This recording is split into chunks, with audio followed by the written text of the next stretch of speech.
Hello and welcome everyone to our weekly call on the Bar Smart process. It's 11/1/2012. Hard to believe we're heading into the Thanksgiving stretch here.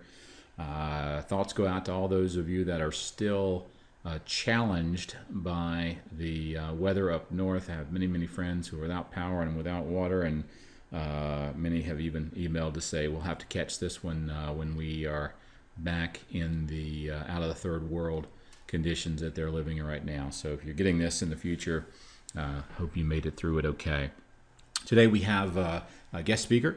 Now a couple folks have already chatted on the audio. Remember, the audio portion shows up when you log in. It'll be that 218-548-1865 number, and then 6766 will give you access to our call-in audio line. As always, we'll record this and have it up. If you haven't been checking out some of the calls, last call we had 2 weeks ago was really outstanding. We've had some great calls recently with some great speakers, and I know Jeff will be engaging and entertaining today as well. For those of you who are on for the first time, this is a software that's a little bit unique. It's part mindset and part skill set. You really can't use the system and not be impacted by both. Your skills get lifted, and hopefully the way that you approach what you do will also shift. The name of the system is Borrow Smart, Repay Smart for that same reason. How you borrow is critically important because it's kind of concrete, right? Once you set in those terms, you're set for 20, 30 years. So you want to make sure you get the right product, the right payment, the interest rate and stuff dialed in. But the real money gets transferred over time and how you repay. So thinking about and helping your client both in how they borrow and how they repay smart will have a very important impact on your business. I did mention 2 weeks ago that we've just finished the first round of edits on the book that I wrote 5 years ago called Borrow Smart, Retire Rich. We're actually going to re-release the book in January as Borrow Smart, Repay Smart. And so you'll have actually an interesting piece there to use for educating clients a little bit more about some of these concepts and ideas, and a lot of these philosophies will tie right into the software. So we'll hope to extend that brand a bit with some education and other materials. We always like to say it's not what the software does, it's what the user does. It's incredibly important. Our job is to simply amplify the skills that you have. If we can enhance those skills, that's fantastic. But what we want you to do is to be able to, as quickly and efficiently as possible, provide the client with the information that they need to make a smart decision about their borrowing. We all want to understand and be mindful of the impact of fair lending and how that's going to affect our industry going forward. And this is a great way to position yourself to be all about fair lending for your clients. The presentation styles that you might have available to you really impact your conversion rates. And there are really three main styles right now. The face-to-face style was the old-fashioned, most famous, highest conversion rate, but loan officers are having more and more difficult time getting clients into their office. The dominant form of late has been offline sharing. That's where you're emailing and sending stuff back and forth to a client, and that has the lowest conversion rate. So we'll talk about those conversion rates in just a second. But online sharing is a really phenomenal hybrid. And if you don't know what that is, you're doing it right now. If I was talking to you or I wasn't talking to you, I just sent you a copy of this PowerPoint, you'd have to interpret what it was that I'm saying. But because I'm sharing with you from North Carolina, no matter where you are, it's easy for you to understand what's actually being said. It's much more easier than say, just listening to audio or reading something by yourself. So this hybrid of online sharing has a much higher conversion rate. And I believe if you can't get a client into your office and you're forced to send them stuff, send them things that are compelling. Video, recording based, things that you can share desktop, they're going to really help your conversion rates overall. If you read the Rob Chrisman blog and his information, he sent out an interesting thing this morning on the MBA Strathmore Loan Officer Study. What they were saying is that managers have been really stressed by the lack of performance. We're back at 2000 to 2002 level refinance activity, but at that time the average loan officer in the U.S. was closing slightly over 10 loans per month at the peak. Right now the average independent mortgage broker is closing 3.5 loans a month, and the highest, the mid-sized bank-owned lenders, are closing about 5 loans per month. So the performance levels haven't increased in a way that a lot of the executive management thought that they would. One of the challenges you have with that is you have, in many cases, a large base of lenders doing 1 to 2 loans per month. And because of the inside salespeople minimum wage laws, it's going to be impractical for lenders to keep people who are actually performing at less than 3.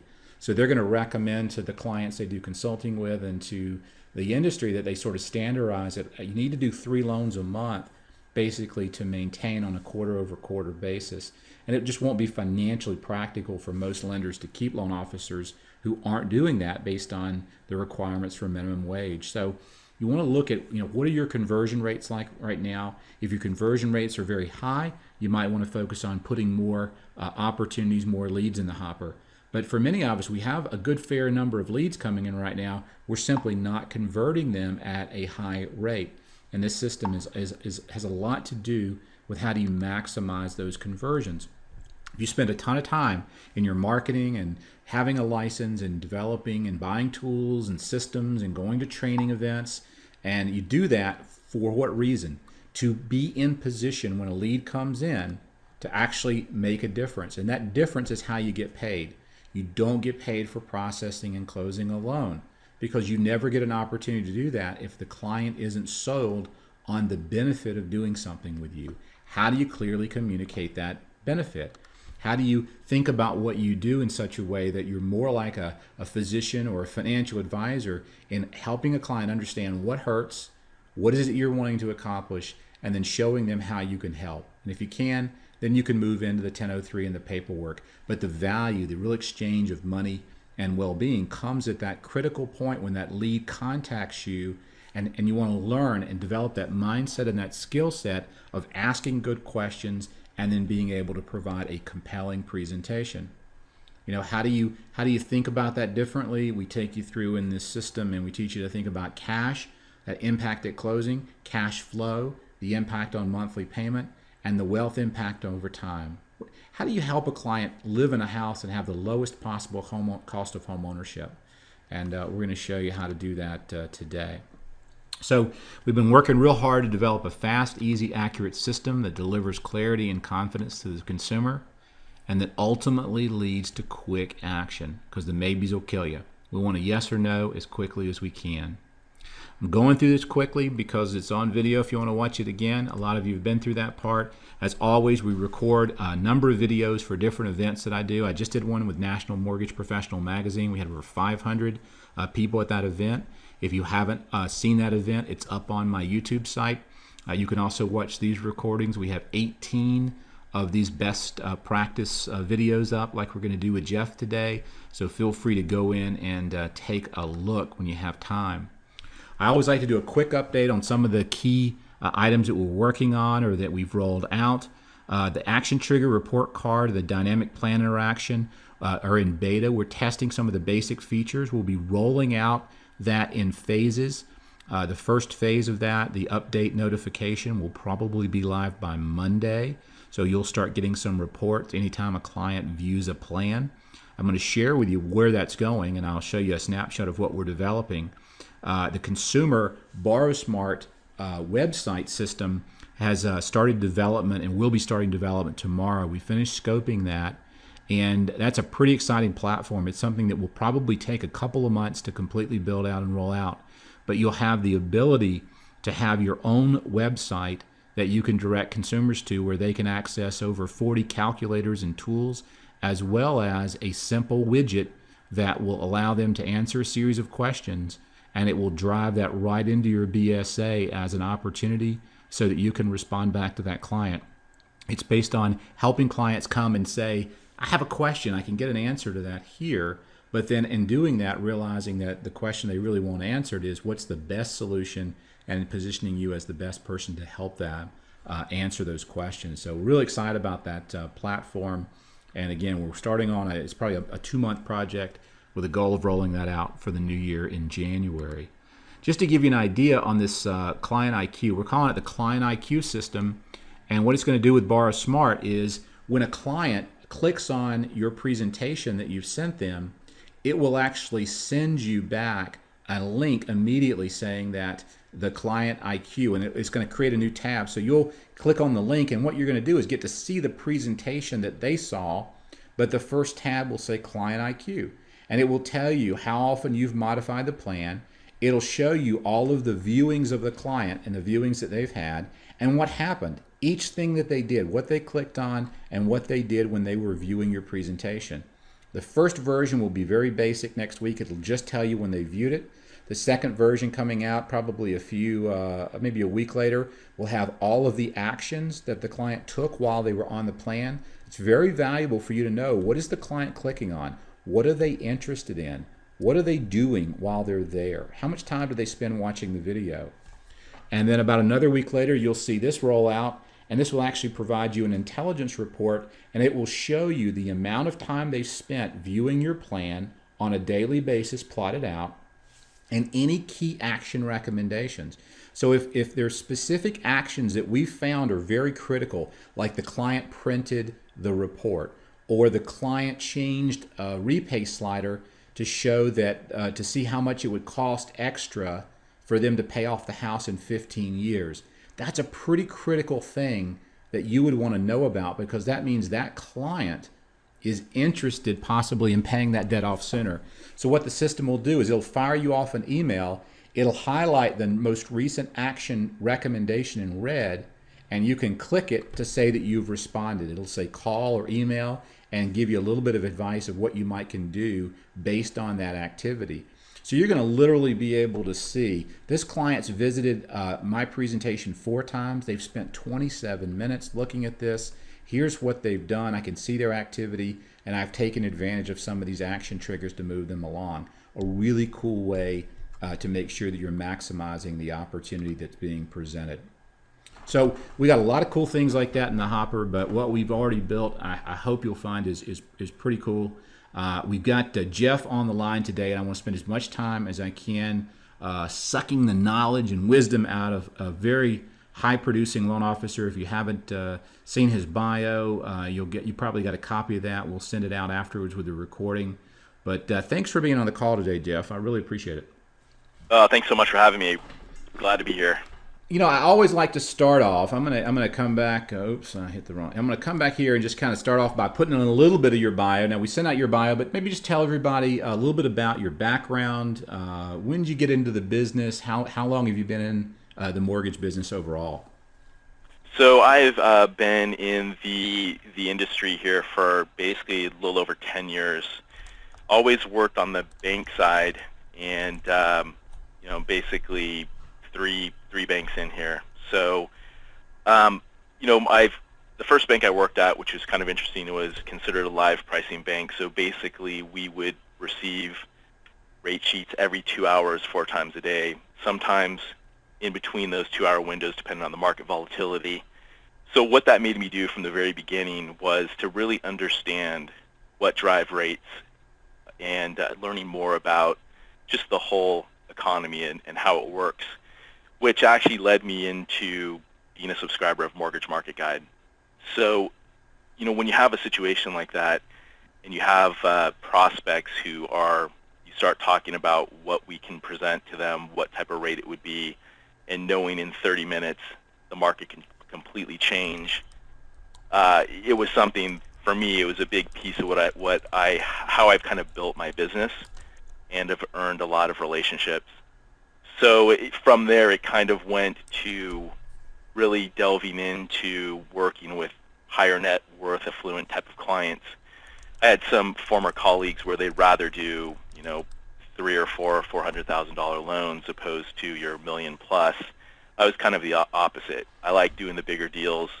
There's a lot more at stake, and there's a lot more that the client or prospect would really need to lean on you for. So, in a nutshell, that's kind of who I am and how I've kind of worked my business. So yeah, that's cool. So you have bigger stakes, bigger impact, because when someone's borrowing, $1 million, I like to say problems compound just like interest. A little decision on interest rate or the wrong product or the wrong strategy can cost them hundreds of thousands of dollars over a 20 or 30 year time period. Absolutely.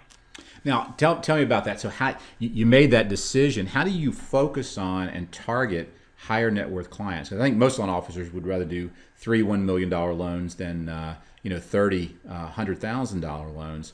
How did you approach that particular segment of the market and start to make your market there?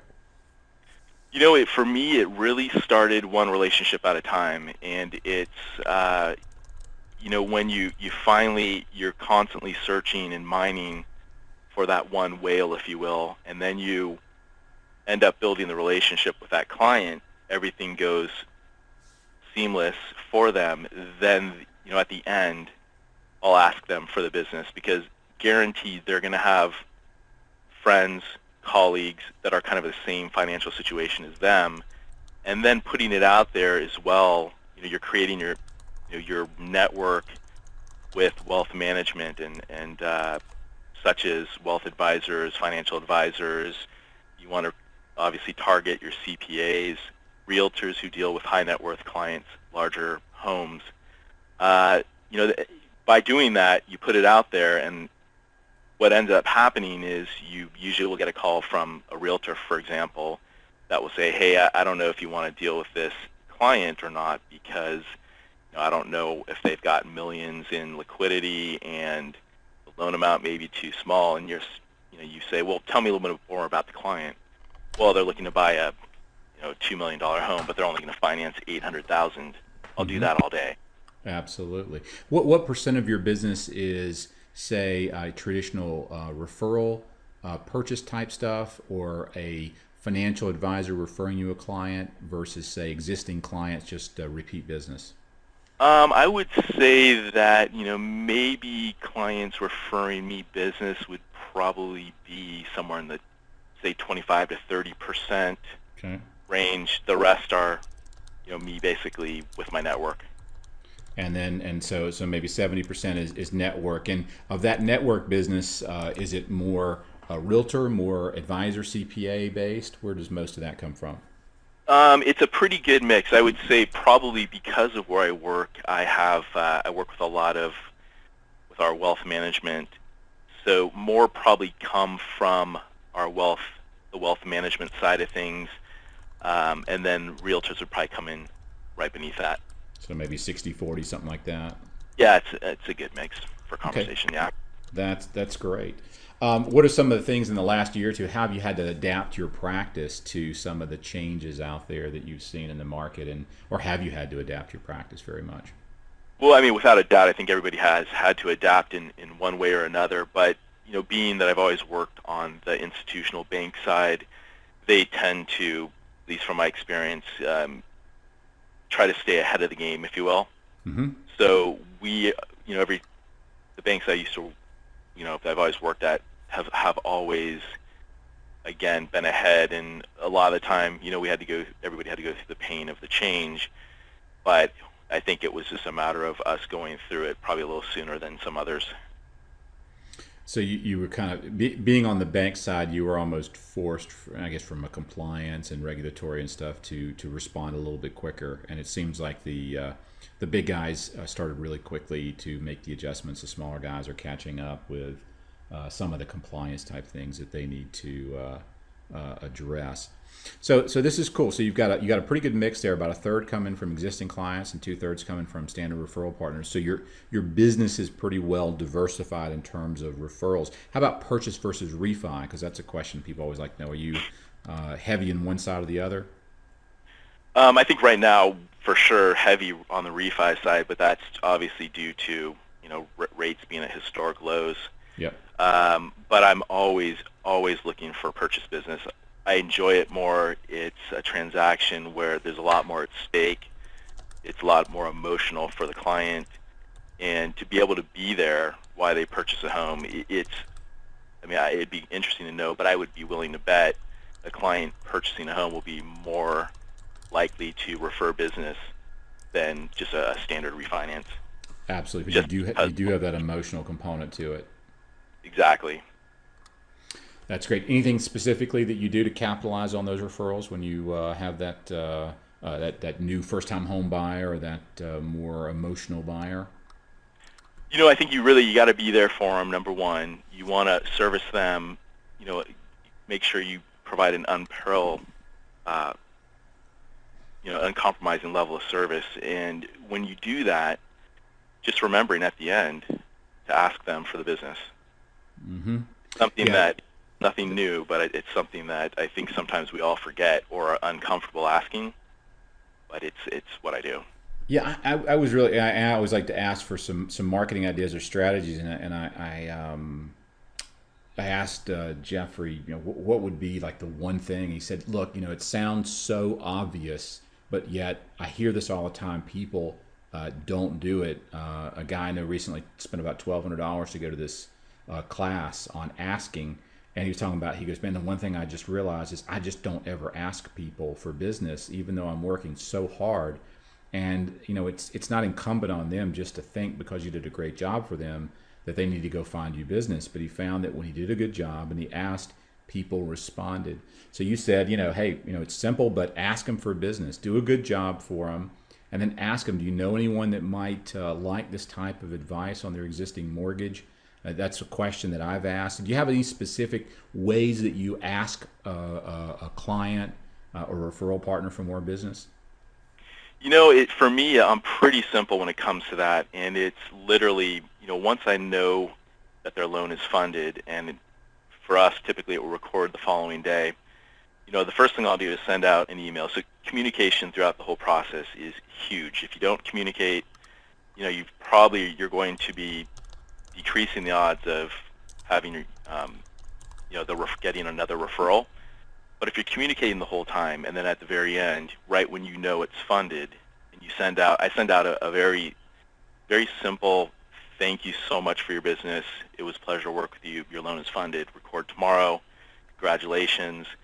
And in the end, just basically say, hey, if you experienced a level of service that you think is what you deserved, if you can reach out to, any of your friends, family, colleagues, as I do work strictly by referral, be greatly appreciative. And leave it like that. It's very simple. That's great. And one thing you did there, whether you realized it or not, that I remember from the past is you always have to give them a couple of triggers. It's better to ask someone and say, do you have any friends that I might could be able to help, than to say, do you have anyone that I can help? Because people, it's too broad. So if you say, do you have any friends, family members, or associates at work that I can help? It's a simple question, but just use those kind of memes or triggers because they help people to think about people. And you can always leave them with, the simple question, or if you would, think about in the future who I might be able to help, and please give me a call. So just plant that seed that the door is open, that you really would like to help them in some way. The other, and this is the same sort of an ask, is ask every prospect buying a home if they're working with an agent, which again is a very simple thing. But if you have that opportunity to work with someone and you find out that they're not working with an agent, that you work very hard to connect that person with somebody. Is that right? Absolutely. I mean, the thing that's most important is when you create relationships, whether it be the client or just a center of influence, a relationship, yet we all have to remember it's a two-way street. And one thing I would ask is, when you receive a referral from a realtor, if you're heavily working on the purchase side of things, when was the last time you referred business to them?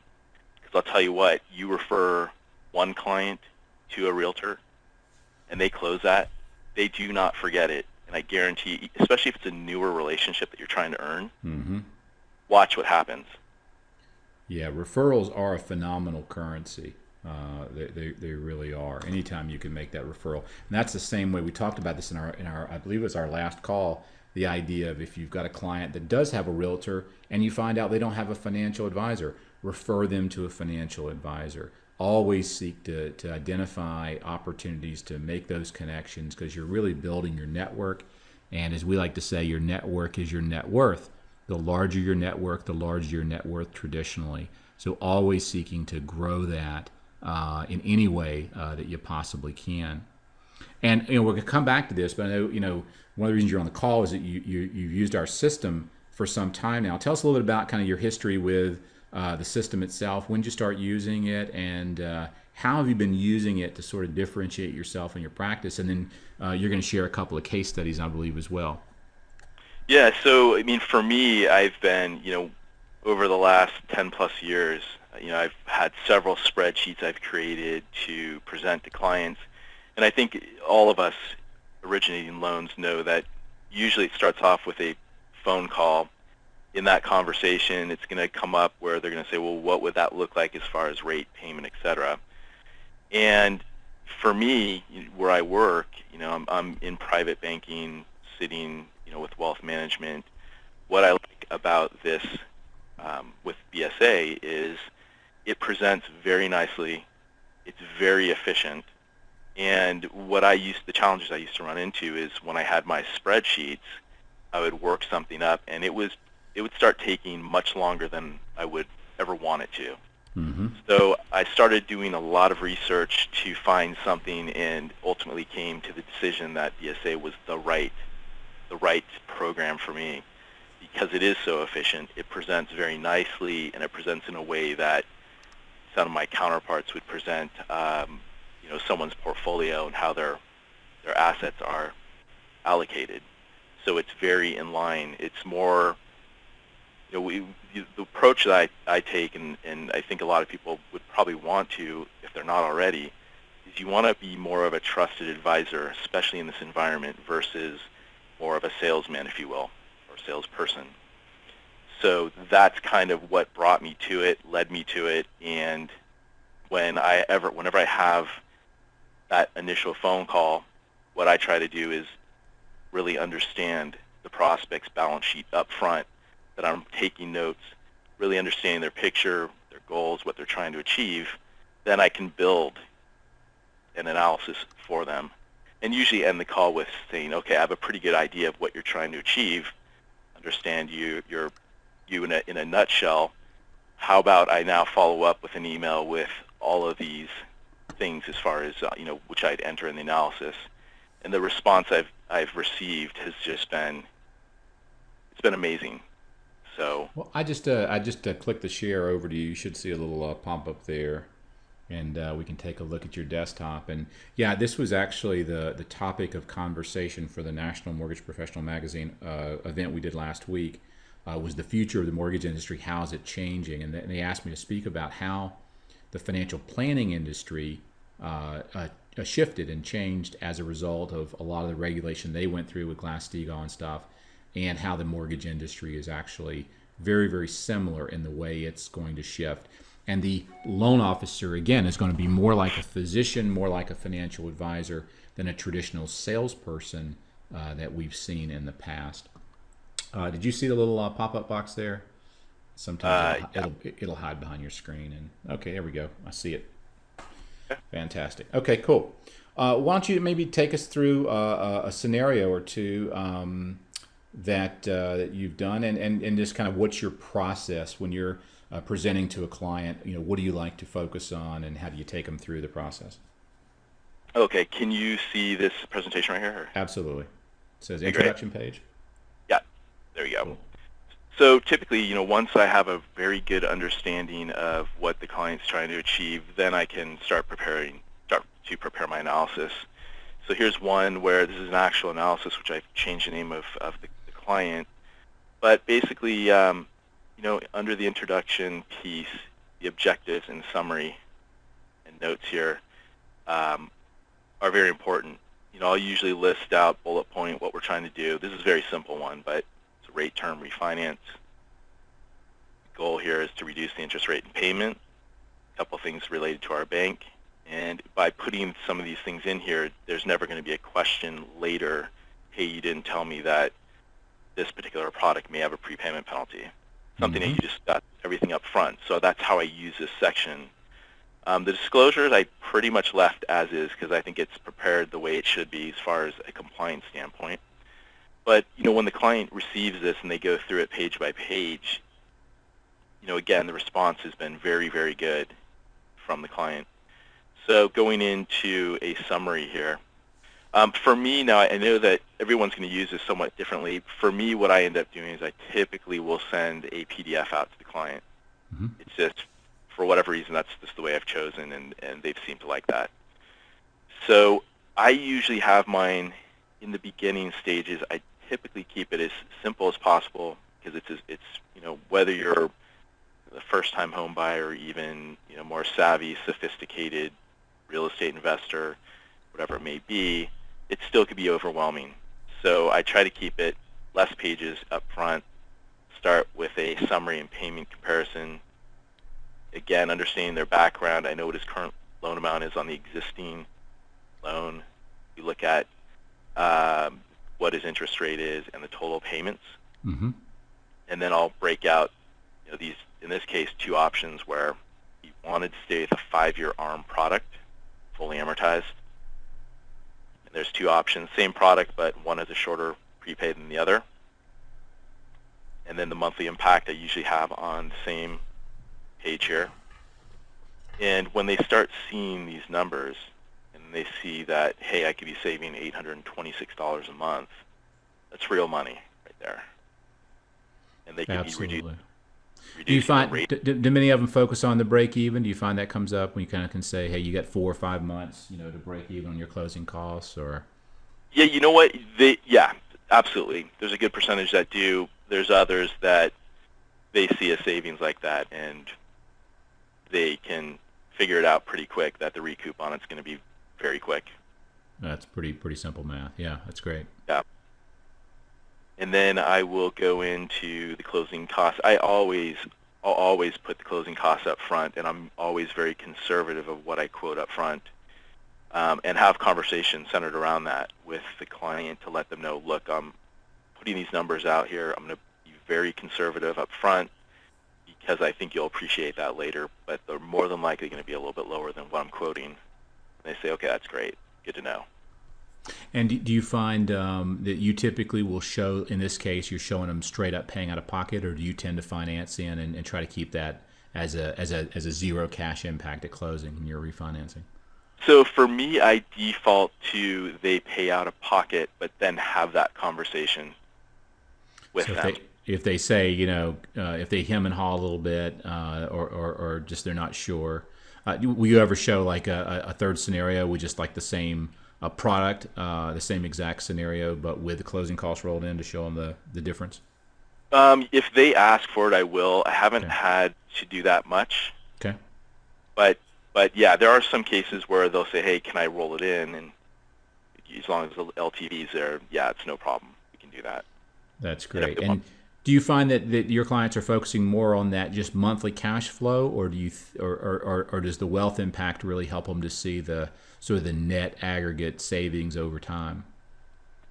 So I think it's gonna depend on each client, but I tend to, again, understand the client, what their goals are, how long they're going to be in the property. Are they going to pay the loan off altogether? Are they just taking advantage of the cheap money right now? In this case, I know that within 5 years, he's either going to sell or just pay this thing completely off. So I went over a 5-year period. And I was, again, very conservative with the appreciation. I mean, we're in the San Francisco Bay Area. I'd be willing to bet that over 5 years, we'll probably see appreciation greater than 2.8% annualized. Just because of where you're starting right now. Yeah, exactly. But, again, I think being conservative up front is a very good thing to do, and have, again, the conversation with the client. That's great. So you kind of give them the summary and the highlights. I see you got the ARM details tab there. Do you go over that with them in case they're going to be in there longer than 5 years? Yeah, I do, and actually, so I made a copy of this one, and I didn't enter the numbers, but I will go through that so they're fully aware of what the adjustments are, et cetera. Gotcha. Okay, and then I always use this as well because I think the visual aspect people tend to really like, and they understand, and they see this, and it's a great thing. That's cool, and that's taken off. We just took a Morningstar. One day we took a mutual fund thing and said, how would we apply this to a mortgage product the way Morningstar explains a stock product, and they approached it with advantages and disadvantages, a little summary, is it tax efficient, what's your time frame, how risky is it, and applied that to these different products. And this is one of the things we're finding with compliance managers. They see it and they get real excited about it because in terms of fair lending, it's all about transparency and is the loan officer selling a product, or are they making efforts to educate the client as to, again, the pros and cons of these different options? And if I'm sitting here and I'm a regulator and I'm looking at what Jeff's doing for his clients, I mean, there's no way I could walk out of this and go, well, he clearly explained the options and that the client was interested in, and it's not like anything's being hidden anywhere. He's even going through and talking about the advantages and disadvantages of an ARM and giving the client, different options. Have you ever defaulted to say showing something like 2 5-years, and then will you ever put in a 15 or a 30 or something else as a benchmark, or do you tend to like to just keep it to the 1 or 2 products that they're interested in? If they are completely undecided, I will always typically add a 30-year because that's your most obviously conservative and where the payment is not on like a 15-year. I have a client who today was talking about a 15-year, but cash flow is not an issue. So yeah, I'll usually default to a 5, a 7, and a 30-year unless they're very specific and really have a clear understanding of where they're going to be in X amount of years and build around that. But if they say that, hey, I'm uncertain, then I'll usually go 5, 7, and 30. And that's one of the things that we talk about a lot. But if you go back to the table of contents page where you had the key objectives, I constantly, right there. This is where we always teach loan officers to put in the key objectives. What is the client? This is part of the regulatory stuff now with the CFPB, the fair lending and stuff. Is what was the statement of interest? Record and document why that client said they were there. And what are they trying to accomplish? If you don't ask that, then they know that there's no way you could really know and understand what that client needed. And what Jeff's really emphasizing here is to know your client. You've got to ask them, what are you trying to accomplish? If it's all about cheap money and cash flow, then say that. I want to rate and term refinance, lower my interest payment, and ask them, are there any particular products that you want to see or don't want to see? That's another good statement of interest that an attorney told me that loan officers should ask, because you can document that and say, client is interested in 5-year ARMs only, because then that actually helps you down the road. If they ever said, I didn't know you had a 7-year, I didn't know you had a 30-year, you all can always show that to them or say, well, the client actually expressed no interest in those products. So this is a great place to have those little disclosures and just to have anything about what the client says they're interested in. Because again, whether you act like a financial advisor or not, you're being regulated like a financial advisor, whether you realize it or not. And you are going to have fiducial responsibility to show that a client is better off having met you and having worked with you than they would have been had they not met you. There's a fiscal sort of responsibility there, whether you're an advisor or a loan officer, and you just simply need to show that you did right by the client. You showed them their options, you educated them well, and at the end of the day, they're much better off for having met you than not. And that's a lot of the behind the scenes and what's going into this system. Jeff mentioned this early on. It's more like being what you'd see as an asset manager. We started this platform for Ameriprise, which is a very large financial planning company in the U.S. And when we set out to do this, we took a page from Merrill, Ameriprise, and Schwab, and a few other groups, and we looked at the way they presented information to consumers to construct the approach that we took, just like we looked at Morningstar to create that page. So you're getting, that's where we say mindset meets skill set. A lot of these things that Jeff's doing, he doesn't have to know that a lot of this is based on work that Merrill did as to how consumers receive information and how to layer it. You're just going to get upgraded because that experience is built right in. So just wanted to throw that in there. Do you have any other, you have another scenario that you have handy? I don't, where I've edited out the client information. All right. What are some of the other key things that you find? Do you actually use the client data? Do you do that as well? Do you have them sign it, or is it just there for a quick sign? No, I don't make them sign it, but I always complete it because it's it's the finishing page in my presentation, and it just keeps it, I think, completely professional. And do you typically, when you're doing when you're taking them through, are you using the Manage tab? Or are you also using the Ask tab? Do you ask those questions as well? Wait, I'm sorry, ask again? The second tab, the Ask tab, do you ask those additional questions about how many years do you think you'll be in the house? And yeah, you know what? Yeah, I do. In this case, it's a long-term client of mine, so I didn't go too much into it. on this one, but yeah, I do. And that's usually going to be more a new prospect who potentially, more than likely, is purchasing a home, because those are important questions to ask. I mean, Great. are they first-time home buyers just getting in right now? Are they planning to, are they going to have a family soon? Is this going to be more of a five-year type of property, and then you move into something bigger where you'll upgrade?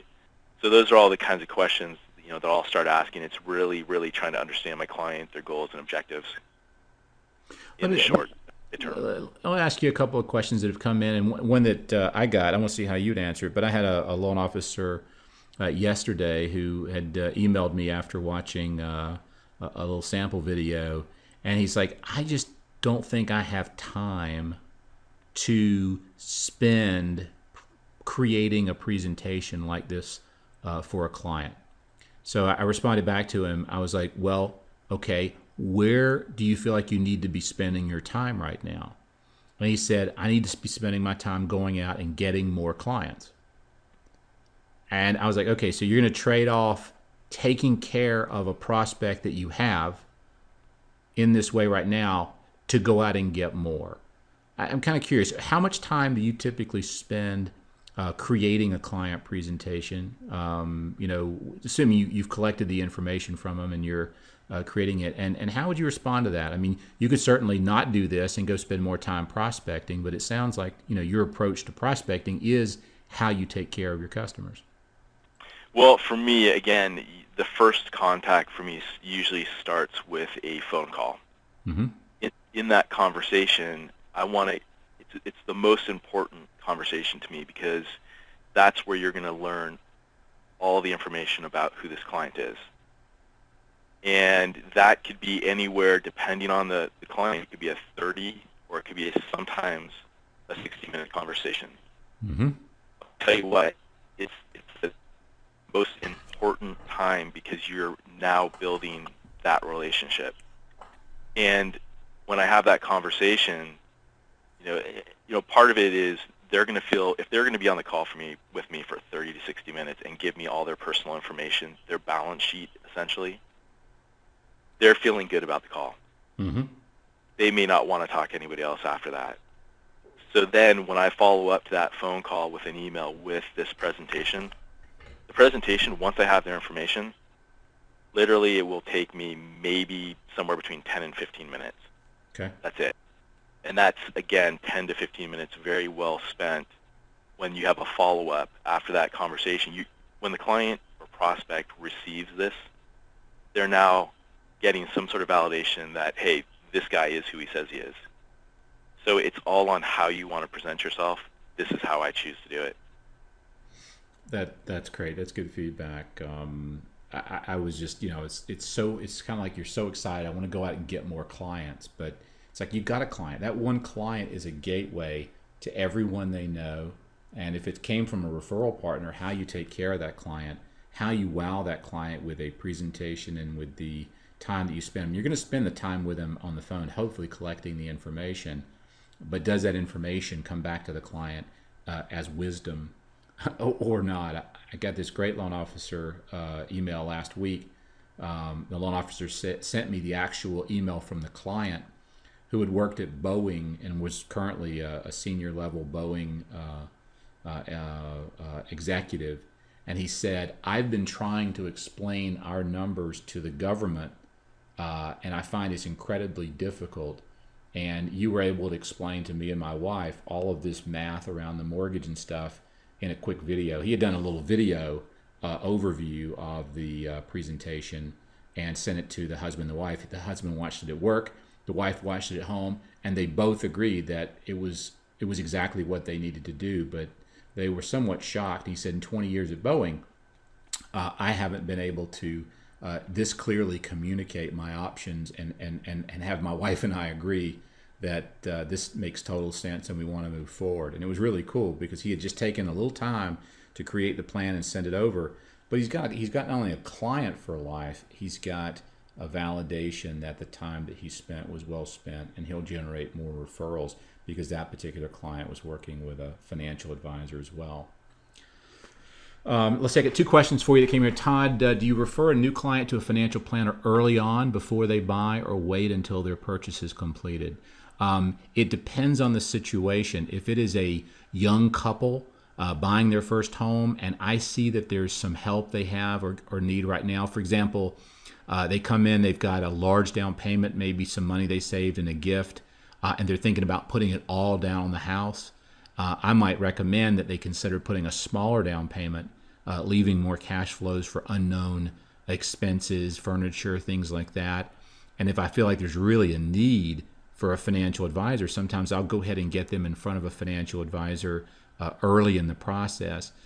If they're a more mature client, I will wait. I'll get that loan closed, build the relationship with a successful loan closing, and then I would refer them to a financial advisor. If you guys may remember, some of you may have not been on that call. I'll come back over and share my desktop for a minute.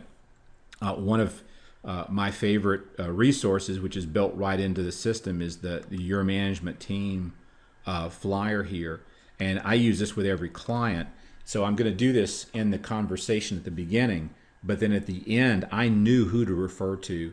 So if that financial advisor, if there wasn't a financial advisor, or the client said they had an advisor, but the advisor scored a 4 or whatever, I would come back around that and to say, did we talk about that advisor, that 4 again? I've got some 9s and some 10s I'd really like to get you in front of.